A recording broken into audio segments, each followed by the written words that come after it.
Students, आप जानते हैं कि आपने चैप्टर नंबर 18 का आगाज़ किया। आज हमने लेक्चर नंबर 8 पढ़ना है इलेक्ट्रॉनिक्स का, और टॉपिक का नाम है ऑपरेशनल एम्पलीफायर। चैप्टर 18 का हमारा आज ये यूँ समझने के लास्ट सेक्शन शुरू हो गया। बस अब ऑपरेशनल एम्पलीफायर पढ़ना है, इसकी एप्लीकेशन पढ़नी है और हमारा चैप्टर ख़त्म हो जाएगा। हाँ जी, ऑपरेशनल एम्पलीफायर इसका शॉर्ट नेम होता है ओप एम्प। शॉर्ट नेम इसका जो फेमस होता है ना, ये ओप और एम्प इसको पढ़ते हैं ऑपरेशनल एम्पलीफायर को। ऑपरेशनल एम्पलीफायर होता क्या है, पहले मैं ज़रा इसको थोड़ा सा ना डिस्क्राइब करता हूँ। आज का लेक्चर हमारा बेसिकली ऑपरेशनल एम्पलीफायर की इंट्रोडक्शन पर है, इसकी प्रॉपर्टीज़ पर है, इसकी करेक्टरिस्टिक्स पर है। कल हम जो इसका हिस्सा पढ़ेंगे वो इसका सब्जेक्टिव पार्ट होगा ऑपरेशनल एम्पलीफायर का। आज हमने इसकी प्रॉपर्टीज़ पढ़नी है और इसका इंट्रोडक्शन यूँ समझे करना है, इसकी डेफिनेशन को सीखना है, इसके सिंबल को सीखना है। छोटे छोटे पॉइंट्स हैं जो आज हमने करने। ऑपरेशनल एम्पलीफायर दुनिया में ऐसा एम्पलीफायर होता है जिसमें 3 किस्म की खूबियाँ पाई जाती हैं। ठीक है, ऑपरेशनल एम्पलीफायर का ना ये याद रहे कि हमारे सिलेबस में, हमारी किताब में जो ऑपरेशनल एम्पलीफायर का हिस्सा इसने एक्सप्लेन किया वो बहुत ही कम है। बहुत सारी चीज़ें इसकी छोड़ दी हैं, तभी ये टॉपिक समझ ही नहीं लगता, ये बड़ा डिफ़िकल्ट लगता। तो हम इसकी वो सारी चीज़ें तो नहीं करेंगे जो प्योर इलेक्ट्रॉनिक्स में की जाती हैं, लेकिन फिर भी आपको कुछ हिस्सा बताना पड़ेगा जो हमारी किताब में नहीं है। फिर वो मिलकर एक पूरा सेंस बनाएगा, एक पूरा कॉन्सेप्ट बनेगा ऑपरेशनल एम्पलीफायर का। ऑपरेशनल एम्पलीफायर एक ऐसा एम्पलीफायर होता है जिसमें 3 किस्म की प्रॉपर्टीज़ होती हैं। Number 1 high gain. इसमें ना वोल्टेज का गेन बहुत ज़्यादा होता है। आप छोटा सा इनपुट सिग्नल दोगे, वो उसको बहुत बड़ा करके आउटपुट में देगा। ये तो दुनिया में हर एम्पलीफायर का पर्पज़ होता है। देखो, एम्पलीफायर के ज़िम्मे काम क्या है। कल मैंने आपको बताया था कि एम्पलीफायर ने सिर्फ ये करना होता है कि इसने सिग्नल, छोटे सिग्नल को बड़ा सिग्नल करना होता है। इसने वीक सिग्नल को स्ट्रॉन्ग सिग्नल बनाना होता है। इसमें लो वोल्टेज वाली चीज़ को हाई वोल्टेज में कन्वर्ट करना होता है। लो एम्पलीट्यूड, लेस एम्पलीट्यूड वाले सिग्नल को हाई एम्पलीट्यूड वाले सिग्नल में कन्वर्ट करना होता है। ये तो एम्पलीफायर ने करना ही करना है। किसी भी किस्म का एम्पलीफायर होगा उसमें कुछ चीज़ें बेसिक होती हैं, फंडामेंटल है। वो है सिग्नल को बड़ा करना, वोल्टेज को बढ़ाना। मतलब कि गेन का मतलब एम्पलीफिकेशन होता है, बड़ा करना। ऑपरेशनल एम्पलीफायर का गेन कुछ ज़्यादा होता है, आम एम्पलीफायर से ज़्यादा होता है। उसकी रीज़न ये है कि ऑपरेशनल एम्पलीफायर में एक एम्पलीफायर का सर्किट नहीं होता, एक से ज़्यादा लगे होते हैं। तो बच्चों, जब एक से ज़्यादा एम्पलीफायर के सर्किट लगे होंगे तो फिर जारी बात है, आपका सिग्नल जब एक से ज़्यादा दफ़ा एम्पलीफाई होगा तो वोल्टेज तो बहुत ज़्यादा हो जाएगी। इसलिए हम कहते हैं operational amplifier is basically high gain. दूसरी इसकी प्रॉपर्टी है, बड़ी मेजर प्रॉपर्टी है, this is high input resistance. Operational amplifier की इनपुट रेजिस्टेंस बहुत ज़्यादा होती है। अभी मैं आपको इसकी प्रॉपर्टीज़ में बताऊँगा कितनी होती है।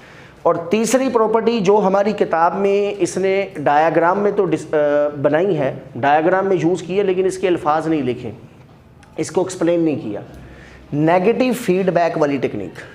नेगेटिव फीडबैक सर्किट में यूज़ किया किताब के अंदर, लेकिन उसने बताया नहीं है कि नेगेटिव फीडबैक होता क्या है।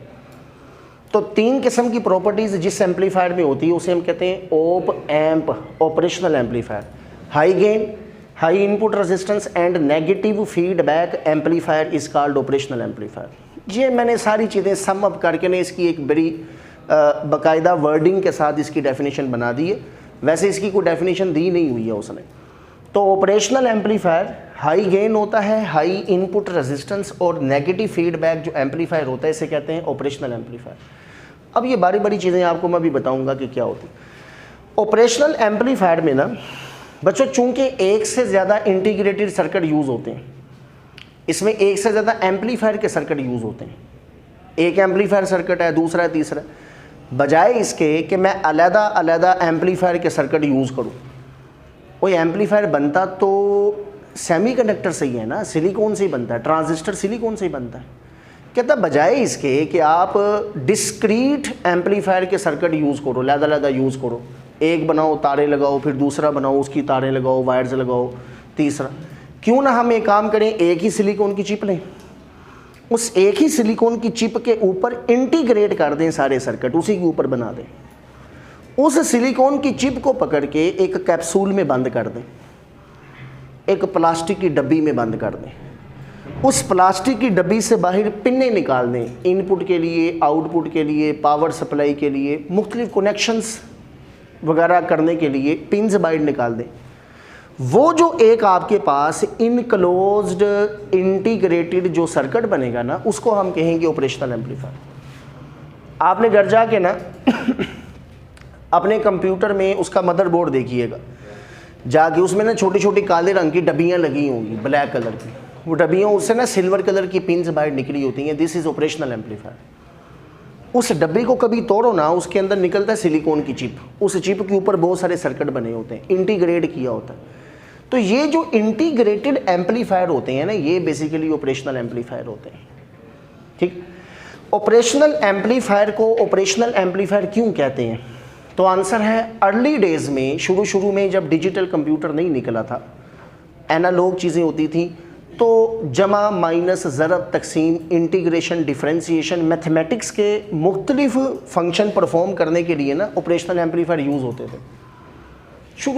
शुरू में मैथमेटिकल ऑपरेशंस को परफॉर्म करने के लिए ऑपरेशनल एम्पलीफायर बनाए गए थे। तभी से इसका नाम है operational amplifier, due to mathematical operations, क्योंकि सबसे पहले इनको बनाया गया था मैथमेटिकल ऑपरेशंस को परफॉर्म करने के लिए। तब से इनका नाम यही चलता आ रहा है, ऑपरेशनल एम्पलीफायर। आज इनकी और बहुत सारे यूजेस होते हैं। ऑपरेशनल एम्पलीफायर का सिंबल होता है इंडस्ट्रियल सिंबल, बल्कि कहें कि इसकी जो डब्बी होती है ना, उसके ऊपर अक्सर लिखा होता है IC 741। IC का मतलब है इंटीग्रेटेड सर्किट, इंटीग्रेटेड सर्किट।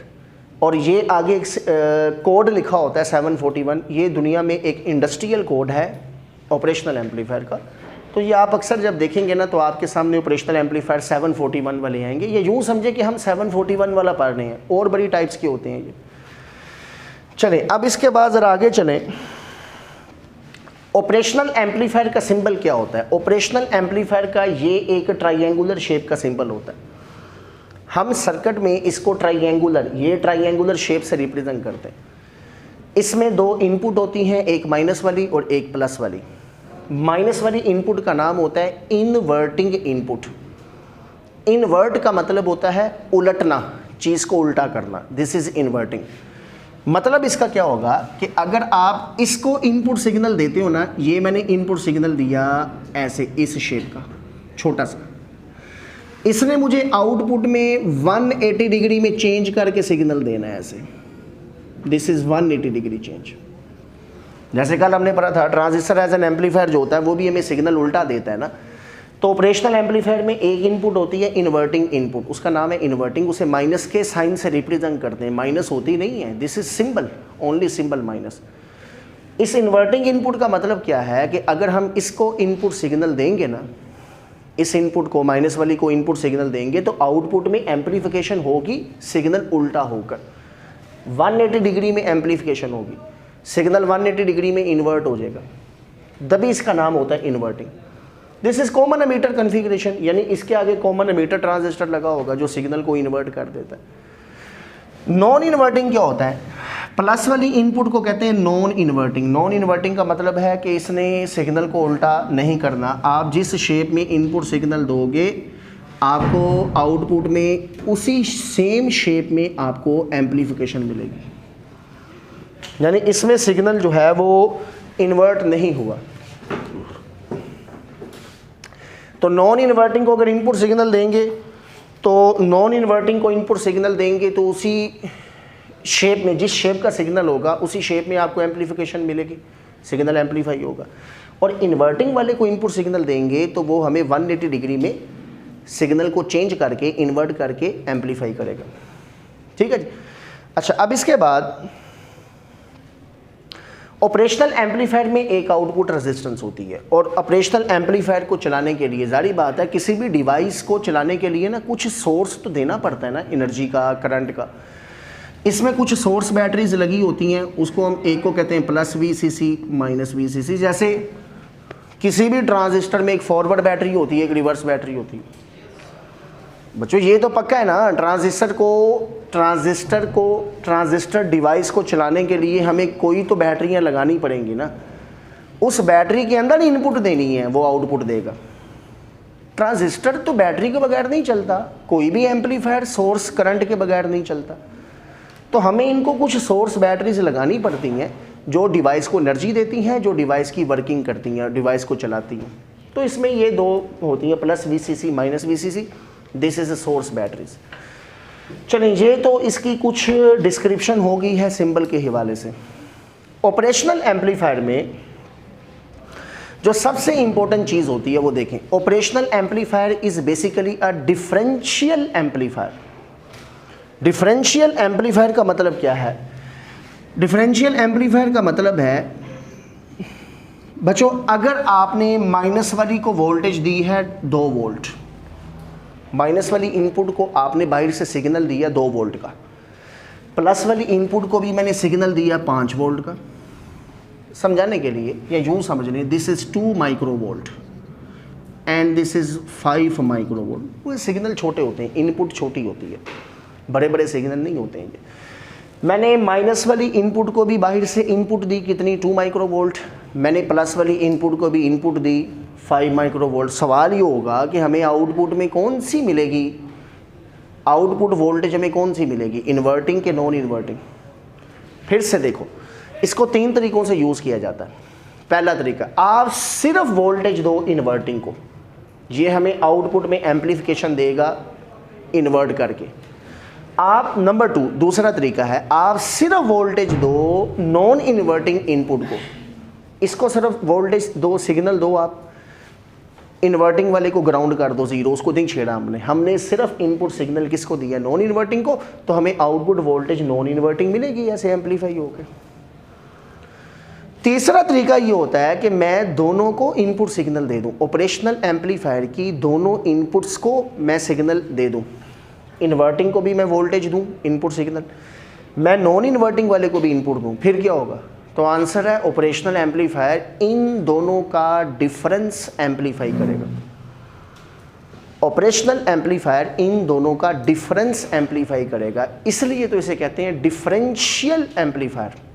ये डिफरेंस इन इनपुट को एम्पलीफाई करता है। 2 - 5 या 5 - 2, आंसर क्या निकलेगा? 3 माइक्रो वोल्ट से एम्पलीफिकेशन हो जाएगी बस। अगर आप ऑपरेशनल एम्पलीफायर में दोनों इनपुट्स देते हो ना, तो दोनों का जो डिफरेंस होगा ऑपरेशनल एम्पलीफायर उसको एम्पलीफाई करेगा। ठीक है, ऑपरेशनल एम्पलीफायर हमेशा इनपुट में डिफरेंस को एम्पलीफाई करता है। अब एक बच्चा अगर सवाल करता है, या आपके ज़हन में आता है कि sir this is 2 micro volt, this is also 2 micro volt, आसान सुनो। तो ऑपरेशनल एम्पलीफायर क्या करता है बच्चों? दोनों इनपुट्स में डिफरेंस को एम्पलीफाई करता है, अगर दोनों एक साथ दी जाए। अब ज़रा ऑपरेशनल एम्पलीफायर की कुछ प्रॉपर्टीज़ पर आते हैं, करैक्टरिस्टिक्स या इसकी प्रॉपर्टीज़। हाँ जी, इसकी प्रॉपर्टीज़ पर आओ ज़रा। मैं आपको इसकी आइडियल प्रॉपर्टीज़ भी बताऊंगा कि आइडियल कंडीशन में ऑपरेशनल एम्पलीफायर की प्रॉपर्टीज़ क्या हैं और रियल केस में क्या है। इंतहाई इंपॉर्टेंट MCQs हैं, ये एंटी टेस्ट का टॉपिक भी है। ऑपरेशनल एम्पलीफायर पहले नहीं हुआ करता था, अब शामिल किया उन्होंने। ऑपरेशनल एम्पलीफायर की सबसे पहली प्रॉपर्टी होती है कि ऑपरेशनल एम्पलीफायर की इनपुट्स के दरमियान, ये जो 2 इनपुट्स हैं ना, इनके दरमियान हैवी किस्म की रेजिस्टेंस लगी होती है। माइनस वाली प्लस वाली इनपुट के दरमियान जो रेजिस्टेंस है ना, जिसका नाम है RIN, ये बहुत ज़्यादा होती है। उसकी रीज़न ये है कि बच्चों, आप जिस इनपुट को सिग्नल दे रहे हो ना, हमारी कोशिश ये है कि वो सिग्नल सीधा ऑपरेशनल एम्पलीफायर में जाना चाहिए। ऐसा ना हो कि वो नीचे से घूम के दूसरी इनपुट में चला जाए। तो हमने दोनों इनपुट के दरमियान एक हैवी किस्म की रेजिस्टेंस लगा देते हैं, ताकि एक इनपुट की वोल्टेज दूसरी इनपुट में ना जाए। इनके दरमियान हैवी किस्म की रेजिस्टेंस लगी है। जिसको इनपुट सिग्नल दोगे वो सीधा आगे डिवाइस में जाना चाहिए, नीचे होकर दूसरी इनपुट में ना चला जाए। इसलिए ऑपरेशनल एम्पलीफायर में इनपुट रेजिस्टेंस बहुत ज़्यादा होती है। कितनी होती है? आंसर है आइडियल अगर होगा ना, ideal operational amplifier, ideal op amp, तो आइडियल में इनपुट रेजिस्टेंस होती है, input resistance R input is equal to infinite, सबसे ज़्यादा रियल में क्या होता है? तो आंसर है रियल ऑपरेशनल एम्पलीफायर में इनपुट रेजिस्टेंस इन्फिनिट तो नहीं होती, लेकिन मेगा ओहम में होती है। Mega means 10⁻⁶ ohm, 1 million ohm, 10 lakh ohm. Operational amplifier अगर आइडियल है तो उसकी इनपुट रेजिस्टेंस याद रखना कितनी होगी? इन्फिनिट। लेकिन रियल में इन्फिनिट नहीं, बहुत ज़्यादा होती है। कितनी? 1 मिलियन ओहम, 10⁻⁶। ऑपरेशनल एम्पलीफायर की आउटपुट रेजिस्टेंस इसकी आउटपुट रेजिस्टेंस होती क्या है? आउटपुट रेजिस्टेंस होती है आउटपुट और ग्राउंड के दरमियान जो रेजिस्टेंस होती है, this is known as output resistance. ये कितनी है? तो आंसर है इसकी आउटपुट रेजिस्टेंस। अगर ऑपरेशनल एम्पलीफायर आइडियल है तो इसकी आउटपुट रेजिस्टेंस बहुत कम होती है। हमें आउटपुट में वोल्टेज चाहिए, आउटपुट में वोल्टेज हमें चाहिए, इसलिए हम आउटपुट में बहुत बड़ी रेजिस्टेंस नहीं रखते हैं। हमें आउटपुट में वोल्टेज यूज़ करनी है, तो इसकी आउटपुट में रेजिस्टेंस बहुत छोटी होती है। अगर एक चीज़ कम है ना, तो उसकी आइडियल चीज़ क्या होगी? तो आंसर है उसकी आइडियल ज़ीरो होगी। बच्चों, छोटी रकम का आइडियल ज़ीरो होता है, बड़ी रकम का आइडियल इन्फिनिट होता है। एक चीज़ है बहुत बड़ी, हम कहेंगे आइडियल केस में ये बहुत ही बड़ी यानी इन्फिनिट होगी। एक चीज़ बहुत छोटी है तो आइडियल केस में वो ज़ीरो हो जाएगी। तो output resistance ideal operational amplifier की कितनी होगी? आंसर है ज़ीरो। रियल में ज़ीरो नहीं होती है, कितनी होती है? तो आंसर है रियल में ये चंद ओहम के बराबर होती है। रियल केस में ये जो ऑपरेशनल एम्पलीफायर की इनपुट रेजिस्टेंस है, आउटपुट, ये चंद ओहम के बराबर। तीसरे नंबर पर आ जाए, ऑपरेशनल एम्पलीफायर वोल्टेज को कितना बढ़ाता है? आंसर है ऑपरेशनल एम्पलीफायर वोल्टेज को बहुत इंक्रीज करता है। कितने गुना करता है? आंसर है बहुत ही ज़्यादा करता है। तो फिर कितना करेगा? अगर आइडियल है तो आइडियल का गेन, मैं गेन को ए से रिप्रेजेंट कर रहा हूँ, एम्पलीफाई, ए का मतलब एम्पलीफाई मतलब इजाफा, गेन। अगर ऑपरेशनल एम्पलीफायर आइडियल फॉर्म में है तो इसका open loop gain, open loop अभी समझाता हूँ क्या होता है, इसका ओपन लूप गेन होगा, आंसर है इन्फिनिट। ऑपरेशनल एम्पलीफायर अगर आइडियल है तो वो हमारे सिग्नल को बहुत ही ज़्यादा एम्पलीफाई करेगा यानी इन्फिनिट। रियल केस में इन्फिनिट नहीं होता। कितना होता है? बहुत ज़्यादा। बहुत ज़्यादा कितना होगा? तो आंसर है रियल केस में इसकी वैल्यू 10⁻⁵ से लेके 10⁻⁶ होती है। ये इसके अलावा और बहुत सारी प्रॉपर्टीज़ हैं, आप सिर्फ ये याद रखें बस। रियल और आइडियल का कंपैरिजन मैंने करवाया। ऑपरेशनल एम्पलीफायर फिर से देखो, इनपुट रेजिस्टेंस बहुत ज़्यादा होती है, आइडियल होगा तो इन्फिनिट है, रियल केस में मेगा ओहम होती है। आउटपुट रेजिस्टेंस आइडियल में ज़ीरो है, रियल केस में चंद ओहम के बराबर होती है। ऑपरेशनल एम्पलीफायर का गेन बहुत ज़्यादा होता है, ये वोल्टेज को बहुत बढ़ाता है। आइडियल होगा तो इन्फिनिट गेन है। रियल ऑपरेशनल एम्पलीफायर का गेन कितना होता है? 1 लाख से 10 लाख। ऑपरेशनल एम्पलीफायर वोल्टेज को 1 लाख से 10 लाख गुना बढ़ाता है। मतलब अगर मैं 1 माइक्रो वोल्ट दूंगा ना तो मुझे आउटपुट में 1 वोल्ट मिलेगा। This is gain. 1 micro volt का सिग्नल है, आउटपुट में आपको 1 वोल्ट देगा, 10 लाख गुना बढ़ गया। अगर मैं 1 वोल्ट का सिग्नल दूंगा तो मुझे आउटपुट में कितना मिलेगा? 10 लाख वोल्ट। 2 वोल्ट दूंगा तो 20 लाख वोल्ट। ऐसा होता नहीं है। ये 1 माइक्रो वोल्ट को तो 1 वोल्ट कर देगा, 2 माइक्रो वोल्ट को 2 वोल्ट कर देगा, 3 को 3 वोल्ट करेगा, लेकिन 3 वोल्ट की इनपुट होगी तो उसे 30 लाख वोल्ट नहीं करेगा। बच्चों ऐसा नहीं होता। ये तो फिर आप बाज़ार से एक सेल लेके आए 1.5 वोल्ट का 10 रुपये का, आपने उस सेल के आगे लगाया 100 रुपये का ऑपरेशनल एम्पलीफायर। ऑपरेशनल एम्पलीफायर ने 1.5 वोल्ट को 15 लाख वोल्ट कर दिया। आपने 15 लाख वोल्ट से बड़ी इंडस्ट्री लगा दी है, तो 15 रुपये में 110 रुपये में इतनी बड़ी इंडस्ट्री लग गई है, आप आधे पाकिस्तान को बिजली दे ही जा रहे हैं। तो आंसर है क्या ऐसा मुमकिन है? तो आंसर है नहीं है। फिर सवाल का आंसर दो, क्या ऑपरेशनल एम्पलीफायर वोल्टेज को 10 लाख गुना नहीं बढ़ाता? आंसर है बढ़ाता है, पक्का, कोई शक ही नहीं है इसमें। ऑपरेशनल एम्पलीफायर वोल्टेज को 10 लाख गुना बढ़ाता है, इसमें कोई शक नहीं है। अगर ये 10 लाख गुना बढ़ाता है तो बच्चों सवाल ये आता है तो फिर ये 1 वोल्ट को 10 वोल्ट क्यों नहीं करता? हम 1 वोल्ट दें, ये उसको 10 लाख गुना बढ़ा के दे, नहीं करेगा। तो रीज़न क्या है? या तो ये झूठ है या फिर वो झूठ है। आंसर है दोनों ही सच हैं अपनी अपनी जगह पर। कैसे सच हैं ये मैं आपको एक चीज़ समझाता हूँ इसमें।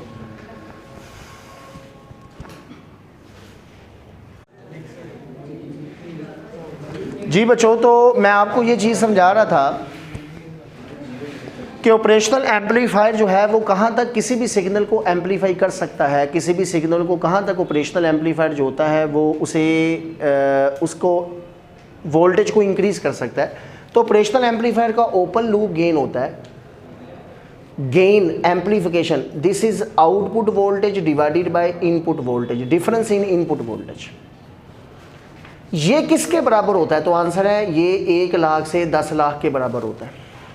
यानी अगर मैं 1 माइक्रो वोल्ट दूंगा ना, 1 माइक्रो वोल्ट का सिग्नल दूंगा तो ये मुझे आउटपुट में 1 वोल्ट देगा, तो ये 10 लाख गुना बड़ा तो है बच्चों। यहाँ पर पुट करके देखें ना, आपके पास ये नीचे वाली रकम इनपुट कितना दिया मैंने? 1 माइक्रो। 1 माइक्रो क्या होता है? -6, तो मुझे ऊपर क्या मिली है? 1 वोल्ट। ये -6 ऊपर जाएगा 10 रेज़ की पावर +6। तो देखें इसका गेन कितना हो गया है? तो इसका ओपन लूप गेन 10 की ताकत 6 है। यानी 1 माइक्रो वोल्ट दोगे ये आपको आउटपुट में 1 वोल्ट देगा, 2 माइक्रो वोल्ट दोगे ये आपको आउटपुट में 2 वोल्ट देगा, आप इसे 9 माइक्रो वोल्ट दोगे ये आपको आउटपुट में 9 वोल्ट देगा। ऐसा होगा। लेकिन फिर जब आप इसे 10 माइक्रो वोल्ट दोगे ना तो ये आउटपुट में 9 वोल्ट ही देगा। क्यों? आपके पास ना घर में फ़र्ज़ करें एक बंदा कहता है कि मेरे पास घर में ना एक तकड़ी है, वेट मशीन। उस वेट मशीन की खासियत ये है कि उस पर पूरा ट्रक भी टमाटरों का डाल दे तो वो रीडिंग 2 किलो ही देगी। फिर से वो तकड़ी बनी ही 2 किलो तक है, उसका स्केल 2 किलो तक है, उसकी कैपेसिटी 2 किलो तक है, उसकी सैचुरेशन वैल्यू 2 किलो तक है। आप उस पर 1 पाव टमाटर रखोगे 250 ग्राम रीडिंग निकलेगी, आधा किलो रखोगे 500 ग्राम सुई जाएगी, 1 किलो रखोगे 1000 ग्राम, 1.5 किलो 1500 ग्राम, 2 किलो 2000 ग्राम पर रीडिंग गई। इसके बाद 3 किलो टमाटर डालोगी, सुई आगे नहीं जाएगी, वो बनाई 2 किलो के लिए, वो मशीन ही 2 किलो के लिए बनाई गई है, उसकी सैचुरेशन वैल्यू 2 किलो है। आप उस मशीन के ऊपर 5 किलो टमाटर डालोगे, सुई 2 किलो पे रुक जाएगी। आप उस पर 10 किलो टमाटर डालोगे, सुई 2 किलो पे रुक जाएगी। तो ये मशीन ऐसी है जो जितने मर्जी टमाटर उस पर डाल दो रीडिंग 2 किलो ही जाएगी। रीज़न क्या है? क्योंकि उसे बनाया ही 2 किलो के लिए गया। उसकी सैचुरेशन लिमिट क्या है? 2 किलो। वो 0 से 2 किलो तक मेजर करेगी, उससे ऊपर जाओगे ना तो रीडिंग 2 पर ही रहेगी, रीडिंग 2 पर ही रहेगी। ऐसा ही होता है ऑपरेशनल एम्पलीफायर में। ऑपरेशनल एम्पलीफायर में बच्चों, ऑपरेशनल एम्पलीफायर में ये जो ऊपर 2 मैंने लगाई थी ना सोर्स बैटरीज, ये +VCC ये -VCC, ये आमतौर पर होती है 9 वोल्ट की, आमतौर पर ये 9 वोल्ट की होती है। इसका मतलब है कि ऑपरेशनल एम्पलीफायर किसी भी सिग्नल को एम्पलीफाई कर सकता है 9 वोल्ट तक, सिर्फ 9 वोल्ट तक एम्पलीफाई कर सकता है। मतलब आप 1 माइक्रो वोल्ट दोगे 1 वोल्ट करेगा, 10 लाख गुना बढ़ाया। 2 माइक्रो वोल्ट को 2 वोल्ट करेगा आउटपुट में, 3 को 3 करेगा, 4 को 4 करेगा, 9 को 9 करेगा, 10 माइक्रो वोल्ट को भी 9 ही करेगा। उसकी सैचुरेशन वैल्यू 9 है, इससे ऊपर रीडिंग नहीं दे सकता वो आपको। उसके अंदर जो सोर्स बैटरी लगी है ना, वो लगी 9 वोल्ट की है। हाँ, अगर मैं ये बैटरी 1-1 लाख वोल्ट की करता तो फिर ये 1 लाख वोल्ट तक एम्पलीफाई कर सकता है। ऑपरेशनल एम्पलीफायर देखें, दिस इज इनपुट, ये ग्राफ किताब में नहीं है लेकिन इसके बगैर ऑपरेशनल एम्पलीफायर कंप्लीट भी नहीं होता। This is input, this is output. Operational amplifier में बच्चों इधर देखो, ऑपरेशनल एम्पलीफायर को 1 माइक्रो वोल्ट सिग्नल दोगे, ये कितना करेगा? 1 वोल्ट एम्पलीफाई करेगा। 2 दोगे 2 वोल्ट करेगा। 3 माइक्रो वोल्ट, 4, 5, 6, 7, 8, 9 के बाद 10 दोगे तो देखें अब वोल्टेज, पहले तो आउटपुट वोल्टेज बढ़ रही थी, जैसे जैसे इनपुट वोल्टेज बढ़ रही थी वैसे वैसे आउटपुट वोल्टेज भी बढ़ती, बढ़ते बढ़ते कहाँ तक जाएगी? तो आंसर है अपनी सैचुरेशन वैल्यू तक जाएगी। कहाँ तक? अपनी सैचुरेशन वैल्यू। तो ऑपरेशनल एम्पलीफायर किसी भी चीज़ को अपनी सैचुरेशन वैल्यू तक एम्पलीफाई करता है। तो आइंदा के लिए फिर याद कर लो, ऑपरेशनल एम्पलीफायर को जो भी वोल्टेज दोगे ना, आमतौर पर इतनी छोटी वोल्टेज नहीं होती है हमारी। मैंने दिया 1 मिली वोल्ट, 1 मिली वोल्ट बहुत बड़ी वोल्टेज है। मैंने 1 मिली वोल्ट दिया, इसने मुझे आउटपुट में रीडिंग 9 वोल्ट दी। मैंने 2 मिली वोल्ट का सिग्नल दिया, आउटपुट में 9 वोल्ट। मैंने 1 वोल्ट का सिग्नल दिया, पूरे 1 वोल्ट का, तो मुझे 10 लाख वोल्ट नहीं मिले, 9 वोल्ट। मैंने 3 वोल्ट भी दिए 9 वोल्ट, 4 वोल्ट भी दिए 9 वोल्ट। ऑपरेशनल एम्पलीफायर को जितनी भी वोल्टेज दोगे ना, ये उसको अपनी सैचुरेशन वैल्यू तक एम्पलीफाई करेगा। तो बच्चों 10 लाख गुना फिर एम्पलीफाई कब करता है? आंसर है इसकी सैचुरेशन वैल्यू के अंदर अंदर अगर कोई सिग्नल होगा तो ये उसे 10 लाख गुना बढ़ाएगा, लेकिन हर वोल्टेज को 10 लाख नहीं बढ़ाएगा। इसकी सैचुरेशन वैल्यू 9 है, ये किसी भी सिग्नल को 9 वोल्ट तक इंक्रीज कर सकता है। तो देखें ग्राफ, जैसे जैसे इनपुट वोल्टेज बढ़ेगी वैसे वैसे आउटपुट वोल्टेज बढ़ेगी। ग्राफ ऊपर जा रहा है और बढ़ते बढ़ते कहाँ तक जाएगा? आंसर है सैचुरेशन। और ये सैचुरेशन क्या है? This is plus VCC, this is minus VCC। ऊपर भी सैचुरेशन है, नीचे भी है। तो ऑपरेशनल एम्पलीफायर में जो बैटरीज लगी होती है ना, ये सोर्स बैटरीज, इसके अंदर अंदर उसने किसी भी सिग्नल को एम्पलीफाई करना है, इससे ऊपर नहीं जा सकता। तो आप ऑपरेशनल एम्पलीफायर को कोई भी वोल्टेज दोगे, ये उसे अपनी सैचुरेशन वैल्यू तक एम्पलीफाई करेगा। ठीक है? तो आपकी वोल्टेज जितनी भी बढ़ती जाए, इनपुट सिग्नल बढ़ता जाए, जब इसकी सैचुरेशन वैल्यू आ गई ना, फिर आपको वही वोल्टेज मिलेगी बस। जैसे जिस मशीन ने 2 किलो सिर्फ मैयर करना है, उस पर आप हज़ारों बोरियां भी टमाटर की डाल दोगे, वो रीडिंग 2 किलो ही देगी बस, क्योंकि उसकी वैल्यू 2 किलो तक है। ठीक है? ये कुछ बेसिक चीज़ें। अब इसका गेन रहता है ओपन लूप गेन और क्लोज्ड लूप गेन। ये 2 डेफिनेशंस हैं, इनको करें तो फिर ये इंट्रोडक्शन ख़त्म होता है। एक डेफिनेशन होती है open loop gain, open loop gain. दूसरी डेफिनेशन होती है, उसे हम कहते हैं क्लोज्ड लूप गेन।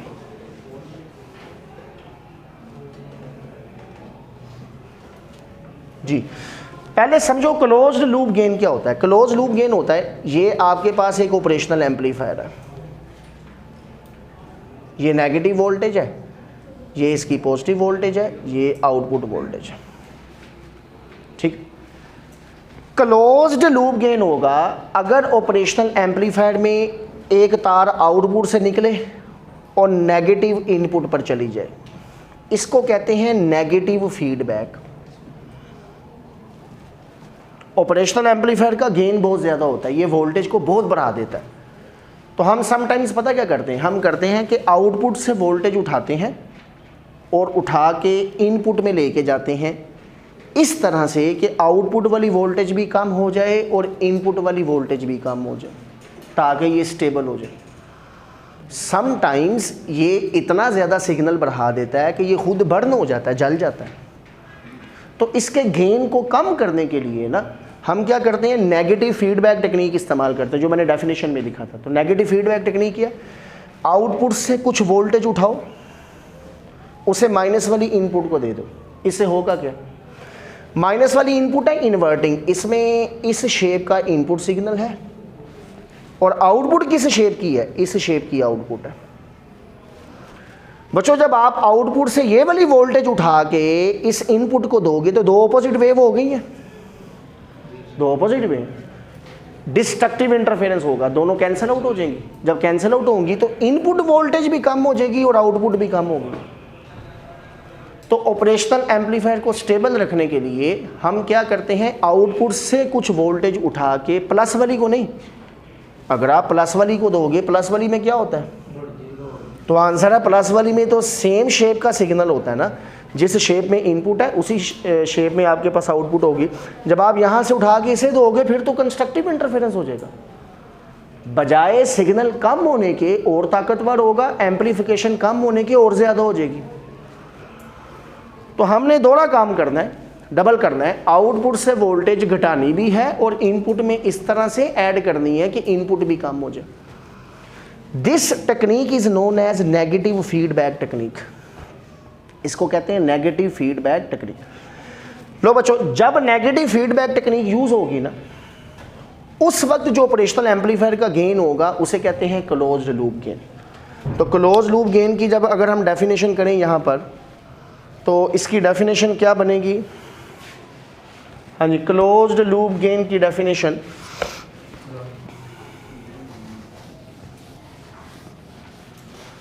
जी, क्लोज लूप गेन की डेफिनेशन है the gain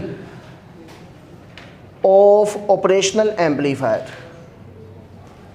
the gain of operational amplifier when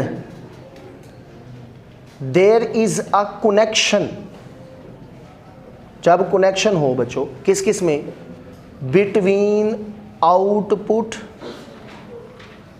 and negative input.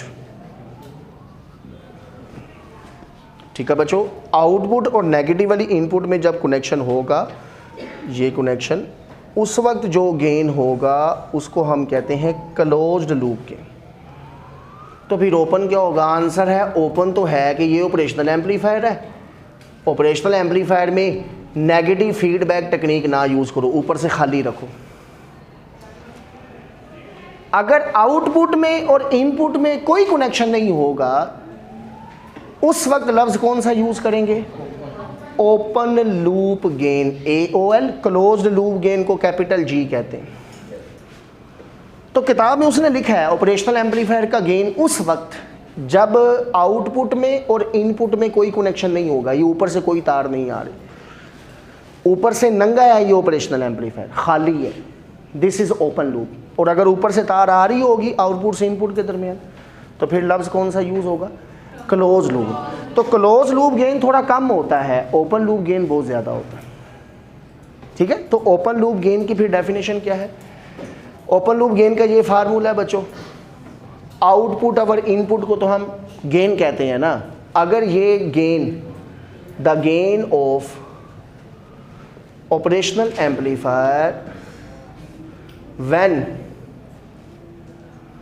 There is no connection, ये नो मैं बड़ा लिख देता हूँ, ये सिर्फ एक नो का फर्क है बस।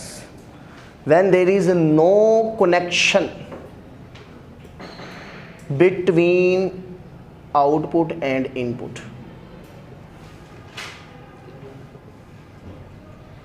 ठीक है, between output and input, this is known as open loop gain. तो इसको हम ओपन लूप गेन कहते हैं ऊपर वाले को, जब आउटपुट इनपुट में कोई कनेक्शन नहीं होगा। और इस हालत में जब ऑपरेशनल एम्पलीफायर होगा तो लफ्ज़ कौन सा यूज़ होगा? Close loop gain. तो समझ लगी है नेगेटिव फीडबैक टेक्निक क्या होती है?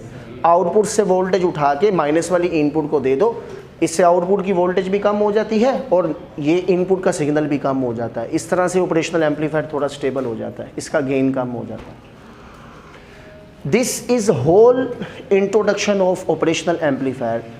इससे बाहर इसका कोई सवाल नहीं पूछा जा सकता, ना कोई MCQ आ सकता है इससे बाहर। ये यूँ समझो कि एंटी टेस्ट का भी सारा टॉपिक क्लियर हो गया।